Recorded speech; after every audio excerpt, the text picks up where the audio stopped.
رضا دوست. ادامه بدم؟ اسممو که میخوام بگم نمیتونم چون من زبونم یکم میگیره، همیشه میگم REZA. رضا. من ایرانیم، اصفهانیم. شغلم فقط نقاشیه، تنها کاری که بلدم، تنها کاری که کردم تو تمام عمرم. در مورد نقاشی بگم که از نقاشی من بدجوری مایوسم، خیلی ناامیدم کرده تو این سالهای آخر عمرم. همش دروغه، همش ادا در آوردن، مسخره بازیه و یه بیزنسه.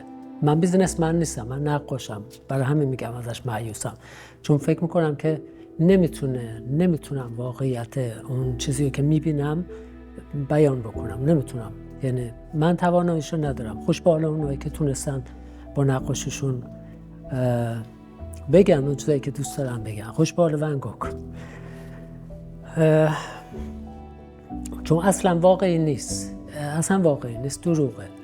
ولی عکس به نظرم واقعیه. خوش به حال شما که فوتوگرافه، کار عکاسی واقعیته و من عکس‌ها رو مستقیم تو بک‌گراند تابلوام استفاده کردم که تو اونا دخل تصرف نکنم، هیچ دروغی نگفته باشم. ولی نقاشی‌های من دروغن، اون عکس‌ها واقعیه، همش اون نوشته ها واقعیه.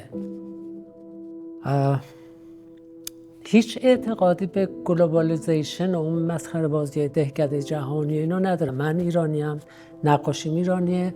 من با یه نقاش کانادایی که تو کانادا به دنیا اومده فرق میکنم. من با یه نقاش سرخپوست فرق میکنم. من با یه نقاشی که تو قلب پاریس تو مونمار به دنیا اومده فرق میکنم. چرا نقاشیم نباید فرق بکنه؟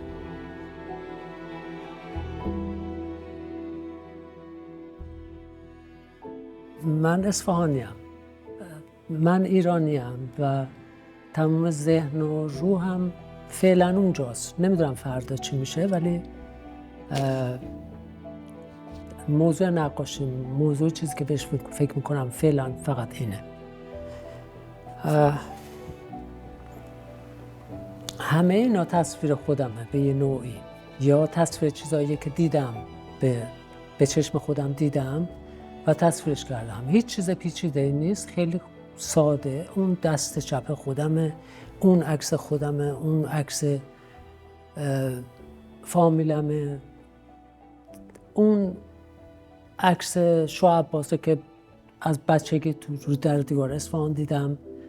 اینم لیمویه که جلو چشمم دارم میبینم و هیچ کار خارق العاده نمیکنم. من نقاشی میکنم، تمام. عاشق طراحی ام و عاشق اسکچ بوک هم هستم. That's it.